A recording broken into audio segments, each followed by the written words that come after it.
caros amigos que agora acompanham a programação da TV Candidez, estamos iniciando mais um programa Espírita Nova Era, uma realização da AME, Aliança Municipal Espírita de Divinópolis.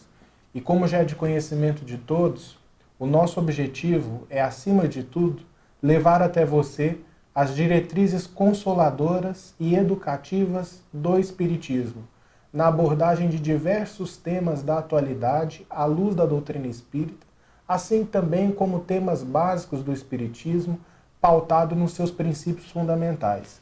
Hoje nós vamos abordar uma temática de suma importância para a humanidade e para todos vocês que agora nos acompanham. É o tema suicídio. E para estar falando com a gente dessa temática palpitante, de suma importância para todos nós, nós convidamos o nosso amigo Sérgio Bebiano, que já é um companheiro cativo aqui do programa, né, Sérgio? Seja bem-vindo. Ele que é presidente do Centro Espírita Jesus de Nazaré, que fica ali no bairro Niterói, na Rua do Cobre, número 57, a mesma rua do Hospital São João de Deus, próximo ao Rio. Ele é presidente dessa casa e também é palestrante espírita. Seja bem-vindo, Sérgio. Obrigado, bom dia, amigos telespectadores. Para mim é uma alegria, uma honra e um prazer muito grande estar aqui mais uma vez nesse programa Nova Era, que tem ajudado tantas pessoas, levando esse conhecimento dessa doutrina maravilhosa e consoladora. É sempre um prazer estar aqui com vocês. Prazer é todo nosso, Sérgio. Como o Espiritismo, começando a primeira pergunta, como o Espiritismo analisa a questão do suicídio? Então, Ives e caros amigos telespectadores, esse tema realmente, como você colocou no início aqui, é um tema muito complexo, muito difícil. E às vezes a pessoa pretende ali dar fim à própria vida, abrir mão, muitas vezes, de todas as possibilidades de resolver essa situação, achando que com isso vai resolver o seu problema. Isso, na verdade, é um ledo engano. Porque não só não vai resolver o problema dela, como vai arrumar um problema muito, mas muito maior no plano espiritual. E, na verdade, meus caros amigos telespectadores, eu não teria aqui condições de explanar para vocês aqui uma palavra que seja sinônimo do que é o sofrimento de um suicida no plano espiritual. Mas eu poderia fazer uma analogia, sabe, Ives? Antero de Quental foi um poeta português. E ele se suicidou em 1891. E depois de longo e longo tempo de sofrimento no plano espiritual, quando ele teve condições de voltar e dar uma manifestação e dar uma mensagem, isso está lá no livro O Martírio de um Suicida e no País da Luz.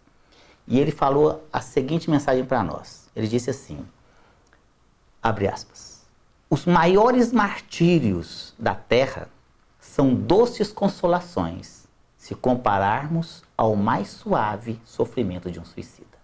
Olha só. Então eu não conheço palavra que seria sinônimo de um sofrimento de um suicida. Então imagina você, meu amigo, minha amiga, a pior coisa que possa acontecer com você na face da terra, a pior desgraça desse mundo, é uma doce consolação, se nós compararmos ao mais suave sofrimento de um suicida.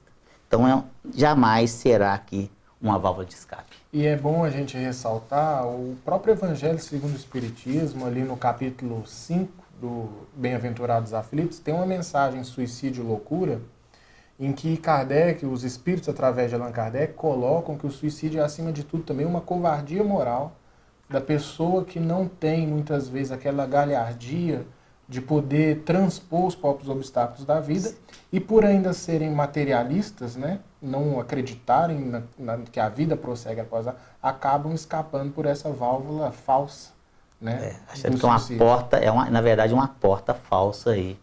Com certeza. Escapatória. Vários segmentos religiosos, Sérgio, condenam o suicida.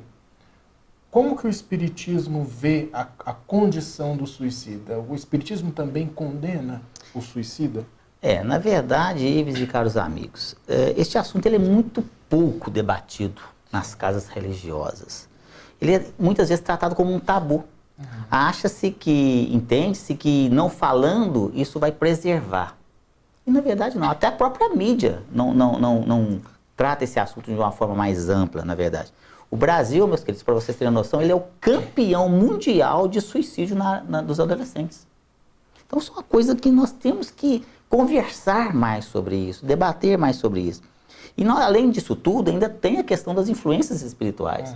Estamos rodeados de espíritos de todas as naturezas. Tem os processos obsessivos, aonde então aquelas entidades vão infernizando a vida da pessoa, vão influenciando a vida da pessoa, que já está com uma situação difícil, né? E acaba cometendo aí esse ato insano. Portanto, eu entendo que esses assuntos eles devem ser mais discutidos nas casas religiosas, para ir fortalecendo na vida da pessoa, no coração da pessoa, a ideia de um Deus misericordioso, de um Deus bondoso, e que também a vida não se extingue com a morte do corpo físico. E essa condenação das religiões, que o suicida ele vai passar por um martírio perpétuo após a consumação do seu corpo físico, deliberadamente, ou seja, pelo próprio suicida, o Espiritismo ele vem analisar que o sofrimento do suicida ele é realmente muito intenso no plano espiritual. Mas agora é bom ressaltar que esse sofrimento ele não é perpétuo. Não é eterno. Deus ele sempre dá para a gente uma chance de reparação. Talvez o que aconteça seja um agravamento da situação, porque o nosso livre-arbítrio permite, né, Sérgio, nós agravarmos a nossa condição espiritual. Com certeza, o agravamento do sofrimento ele é muito extenso mesmo. Sim. Não existe a pena eterna, como se falava, você vai queimar eternamente no fogo do inferno. Não existe. Sim. Mas o sofrimento é muito grande, como nós acabamos de colocar aqui. É muito grande. Esse, definitivamente não é uma opção a ser tomada. E uma das figuras de linguagem, assim, dos exemplos que Emmanuel coloca no livro Consolador, ele fala qual que é a primeira impressão do suicida após desencarnar. E ele fala o sentimento de frustração. O sentimento de frustração de não ter resolvido os problemas, né, que ele ilusoriamente achou que ia resolver, ver que a vida continua e ver o sofrimento agravado pelo ato que ele cometeu. Então a frustração ela é dobrada. Se a frustração, a decepção. Isso, exatamente. É uma decepção muito grande lá. Né? Com certeza. Vamos, Sérgio, a gente vê aumentar o número de suicídios no mundo. Segundo a Organização Mundial de Saúde, a OMS, a cada 40 segundos uma pessoa comete suicídio. Do ponto de vista espiritual, como que a gente pode analisar esse aumento do suicídio em todo o mundo? Então, olha só, essa questão, inclusive, das causas que levam a pessoa a se matar, isso aí realmente é uma situação muito complicada, porque, na verdade, o suicida, ele não quer morrer. O suicida, ele não quer se matar.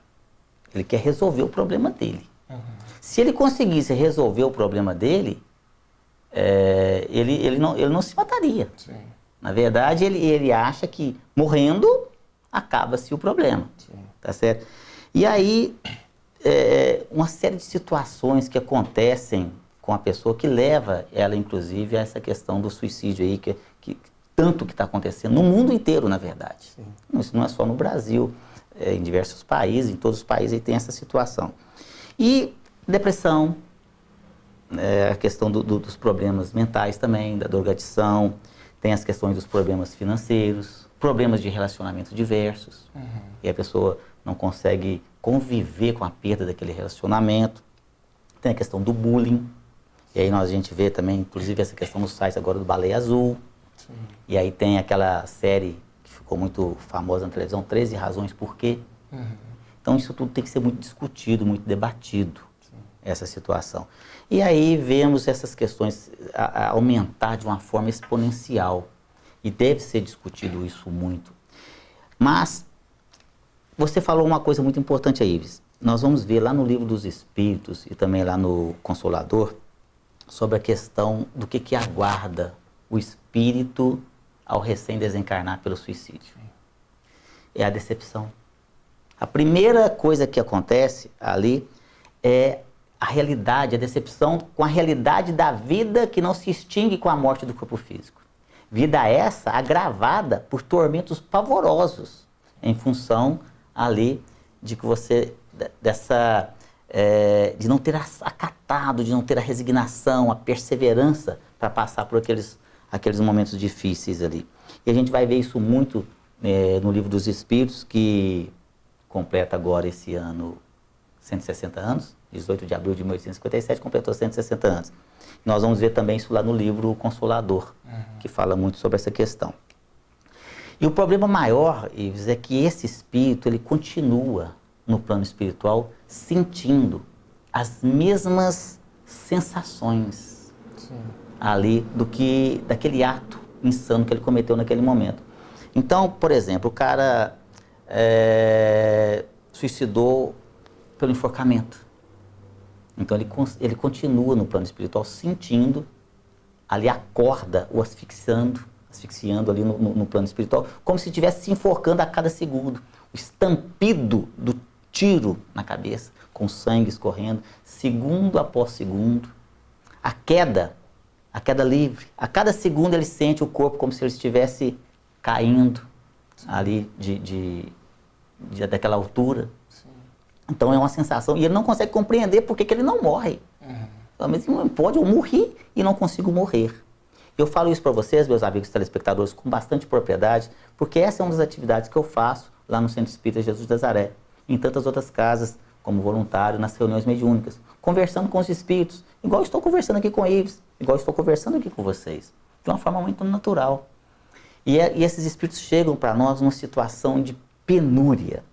Meu coração corta de dó quando eu converso com esses espíritos, e no desespero, e eles pedem para morrer. Mas eu quero morrer e eu não consigo morrer. E ele não consegue compreender por que ele não morre. É uma situação delicada. Tem até um caso interessante, que se não fosse tão trágico, seria até hilário. Quando eu comecei na doutrina espírita, na área mediúnica, estudava muito. E então comecei as atividades na área da reunião mediúnica ali, como orientador. E tinha um dirigente da reunião mediúnica, que é o meu grande amigo, sou João Balbi, da qual eu já mando um abraço e tenho um carinho eterno, dívida de gratidão com essa pessoa. Me ajudou muito. E ele era o dirigente da reunião mediúnica, então ele me ensinava como fazer. Então a gente estudava bastante a parte teórica, mas na parte prática a coisa era um pouco diferente.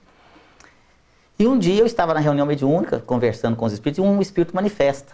E ele falou assim, água, água, água, água. Eu assim, calma, meu irmão, nós vamos te dar aqui um copo de água para você. Eu pensava que o espírito estava com sede, né? Que o espírito sente muita sede também no plano espiritual, sente fome, sente frio, sente dores. Mas na verdade o espírito tinha morrido afogado, suicidado. E eu queria mais água, toma mais água para você, que o espírito estava cheio de água lá para... Mas a gente até brinca um pouquinho aqui, mas é uma coisa muito séria. Porque olha só, imagina você durante anos e anos, vai saber quantos anos, talvez séculos, aquela água passando por cima do seu corpo ali e você não conseguindo compreender aquela situação, o que está acontecendo. Uma outra coisa interessante também que é importante a gente ressaltar, que às vezes a pessoa não suicida apenas porque está passando por situações difíceis, seja de financeira, seja de saúde, enfim, também suicida na ânsia de encontrar com o ente querido. Aí é o sintoma da perda. Eu perdi minha mãe, eu perdi meu filho. E aí naquela ânsia de encontrar com o ente querido, ela comete esse ato insano e tira a própria vida. E aí nos ensina os nossos amigos espirituais, e está lá também no livro Consolador e também no livro dos Espíritos, que muito distante dele vai estar. É aí que se distancia mais. Aí que se distancia mais. Que além de não obter o que gostaria de desejar, que era o motivo do suicídio, que é estar próximo àquele ente querido, além do sofrimento, dele estará mais distante ainda. Estará mais distante. Para você que agora acompanha a programação da TV Candidez, nós estamos apresentando o programa Espírita Nova Era. E o tema de hoje é suicídio. Então, para você que ligou o seu televisor ou que está mudando de canal, essa é a nossa temática dessa manhã.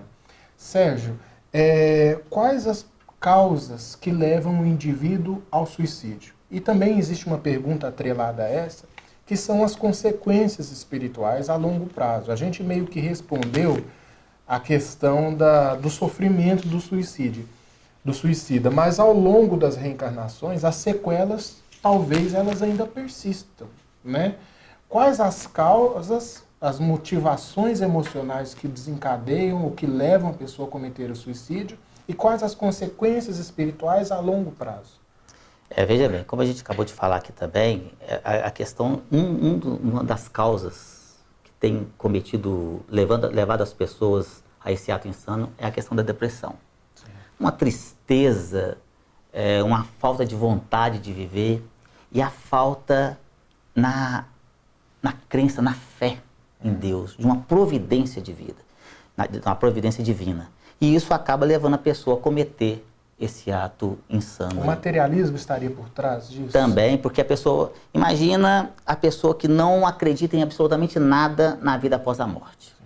E ela está, por exemplo, com uma doença terrível, um câncer, por exemplo.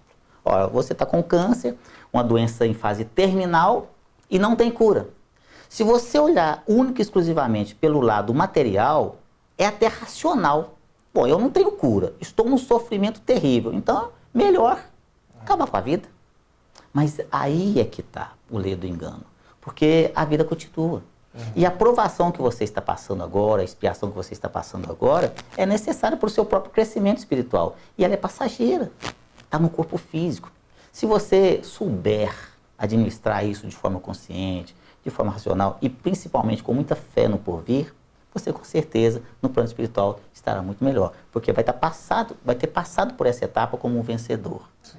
Caso contrário, tirando a vida, extinguindo a vida antes do tempo, aí você vai sofrer tudo isso que a gente colocou aqui agora há pouco. E a espiritualidade nos coloca a questão do suicídio como sendo um resultado direto do egoísmo. Porque veja bem, Sérgio e telespectadores, às vezes nós estamos passando por sofrimentos, mas existem pessoas passando por sofrimentos piores do que o nosso. Não tenha dúvida. E a gente acha que o nosso sofrimento é o maior do mundo, é o maior do universo, e por isso a gente precisa cometer suicídio. Então você vê que o egoísmo, ele também se apresenta na escassez. Quando eu acho que o meu sofrimento é o maior de todos, não consigo olhar para o lado e ver muitas vezes um companheiro que está sofrendo muito mais do que eu e passando por aquela situação com coragem, com enfrentamento, com a coragem moral que o Evangelho segundo o Espiritismo nos coloca, né, Sérgio? Não tem dúvida, meu amigo. Então, assim, a questão dessa estrutura emocional, ela também passa pela educação doméstica. Ensinar a lidar com a frustração, a lidar com os dessabores da vida, é algo que vai nos prevenir grandemente. E falando em prevenção, como o Espiritismo ele pode auxiliar na questão da prevenção do suicídio? Veja bem, meus amigos, todo auxílio de uma pessoa que está passando por uma situação difícil, ele é necessário. Primeiro é jamais virar as costas para quem quer que seja que te busque o auxílio. E jamais mensurar a dor do outro. Nós não temos o direito de mensurar a dor do outro. Às vezes a pessoa chega para você e fala assim, eu terminei meu namoro, vou suicidar. Aí você fala assim, mas que é isso? Como é que você faz uma coisa dessa? Que bobagem! Ou frescura, né? Não é? E acha que aquilo é uma coisa infantil. Olha, aquilo para aquela pessoa é a pior coisa que está acontecendo naquele momento. Sim. Se para você já é uma coisa passageira, se você consegue superar aquilo de uma forma muito tranquila, que bom para você. Que bom que você já conseguiu superar essa fase. Agora, o auxílio psicológico ele é muito importante, muito importante. Em alguns casos, o tratamento da psiquiatria também. Mas o conhecimento da doutrina espírita é de fundamental importância. Ele é o antídoto perfeito contra aí a questão do mal e do suicídio, fortalecendo em nós a ideia de Deus, que a vida continua no plano espiritual, que a vida não se extingue com a morte do corpo físico, né? Alma, né, Sérgio? Exatamente, e que o suicídio jamais, em tempo algum, será uma opção, jamais será uma porta de saída. Tá certo? Além disso, nas casas espíritas você vai encontrar ali o tratamento espiritual, você vai encontrar ali a fluidoterapia, o passe, né? Fortalecendo ali através das palestras, do conhecimento, para que você possa sintonizar com os bons amigos espirituais e evitando de cometer esse ato insano. Porque toda vez que nós estamos interessados em fazer algo, como você bem disse anteriormente, a gente estabelece conexões espirituais. Então, assim como se a gente é encarnado, a gente estabelece conexões de acordo com o nosso interesse, no plano espiritual é a mesma coisa. Se eu estou querendo jogar futebol, eu vou me reunir com quem está querendo jogar futebol.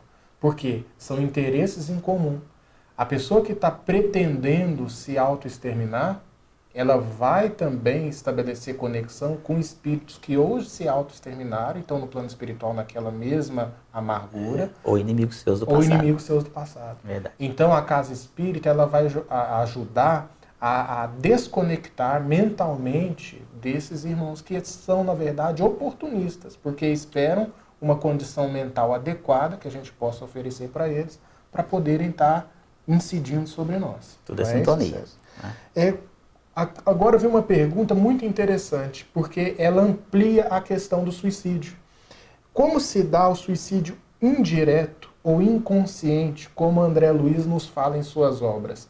O cigarro, os vícios, o álcool, ele pode ser considerado um método de suicídio? É muito interessante essa pergunta, né, Ives e caros amigos telespectadores, porque a pessoa, ela acha que o suicídio é o seguinte, é você dando um tiro na cabeça, tomando veneno, ou se enforcando, ou nas mais diversas situações que ele pode fazer. Mas nós podemos classificar o suicídio em basicamente duas situações. O suicídio consciente, ou voluntário, que é esse que nós acabamos de falar, ou o suicídio inconsciente ou involuntário. É aquele que a pessoa não quer morrer, mas está se matando, aos poucos. Através, por exemplo, dos vícios, sim, como foi colocado aqui agora. Então a pessoa está lá, apesar de ter a noção, já ter o conhecimento, porque hoje a medicina está muito evoluída nesse processo. Então nós sabemos que hoje o cigarro, ele faz mal à saúde, a bebida, as drogas, e a pessoa está fumando, bebendo, usando drogas, danificando o seu corpo físico e, consequentemente, cometendo um suicídio. Isso é considerado suicídio. E aí você falou de André Luiz. E André Luiz ficou durante longos 8 anos e meio terrenos nas regiões de muito sofrimento, que nós denominamos aqui de umbral, zonas umbralinas. E depois, então, quando foi resgatado, e pelo ministro Clarence e Lísias, foi levado à colônia Nosso Lar. E lá, no hospital, deitado na cama, na maca do hospital, os amigos espirituais conversando, que pena que o nosso irmão aqui veio através do suicídio. Eu disse, não, eu não suicidei, não. Não suicidou sim, você bebia demais, você fumava demais, você tinha uma vida desregrada, você era muito nervoso, olha só, você era muito bravo. Olha os bravinhos aí, ó, intoxicando o fígado, todo amarelo de raiva, alimentação, né? Alimentação desregrada, e vai para os maus pensamentos. Então a pessoa está fumando, está ali bebendo, está usando drogas, e está se matando aos poucos. E a pessoa fala, mas eu não... O corpo é meu, eu faço dele o que eu quiser. Não. O corpo ele foi emprestado por Deus. Tá certo? Então você está suicidando sim. E o pior, traz sequelas no plano, depois na próxima reencarnação. Então eu falo que a pessoa sofre 3 vezes. Sofre enquanto está aqui, reencarnada, porque vai pegar um câncer. E depois no plano espiritual é considerado um suicida, vai sofrer demais, muito mesmo. E quando reencarnar, vai trazer sequelas. Aí nasce com um monte de problemas respiratórios, nasce com cirrose. Os médicos não conseguem explicar por que aquela pessoa tem ali aquela doença. Mas é porque você danificou. Então hoje a gente colhe o que a gente planta. Então, meus queridos, vamos refletir muito sobre a questão dos vícios, além dos processos obsessivos. Porque perto de você tem uma gama enorme de entidades que estão ali ligadas a você, influenciando ainda na questão dos vícios, tá certo? Então, tem até uma palestra muito interessante do nosso amigo Vicente Cardoso, lá no site do Jesus de Nazaré, jesusnazaré.com.br, depois vocês vão ver, estão vendo aí escrito aí embaixo aí, que ele fala exatamente sobre esse processo obsessivo. E uma palestra minha que a gente fala com mais tempo sobre esse tema de hoje, que se chama Suicídio e Suas Consequências. Depois entrem lá para vocês assistirem essa palestra, mas muito cuidado com as questões dos vícios, porque definitivamente você será considerado um suicida no plano espiritual. E o sofrimento, ele é muito grande. Sim. Sérgio, nós te agradecemos por esses esclarecimentos. Agradecemos também a todos que nos acompanharam nesse programa, que certamente ajudou a esclarecer muitos pontos, muitos questionamentos que todos nós trazemos. Então nós agradecemos também a audiência de todos vocês, a paciência, lembrando ainda que todo sábado, às 9h30 da manhã, o nosso programa vai ao ar com uma reprise às terças-feiras, das 7 às 7h30 da manhã. Nós esperamos vocês nos nossos próximos encontros. Muita paz e até lá.